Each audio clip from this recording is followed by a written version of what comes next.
अस्सलाम वालेकुम एवरीवन। यार जस्ट ड्राइविंग करते करते एक थ्योरी जेन में आ गई, तो मैंने कहा चलो आप लोगों से डिस्कस कर लूँ। वो थ्योरी है ड्रेन हर्डी की।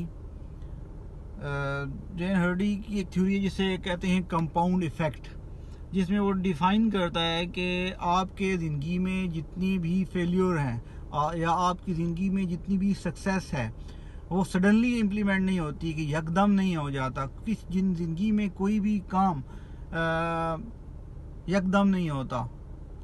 ज़िंदगी, इवन रिलेशन जो तबाह होते हैं वो एक टाइम पे तबाह नहीं होते, यकदम तबाह नहीं होते। आपको सक्सेस मिलती है वो एक टाइम पे नहीं मिलती, यकदम नहीं मिल जाती। आप किसी बंदे को सक्सेस की बुनियाद की चोटी पे देखते हो तो वो यकदम उसी चोटी पे नहीं पहुंच जाता। यकदम आप किसी भी बिजनेस को फ्लॉप होते हुए देखते हो तो वो यकदम फ्लॉप नहीं हो जाता कि जस्ट चुटकी मंगाई और वो जो है वो फ्लॉप हो गया।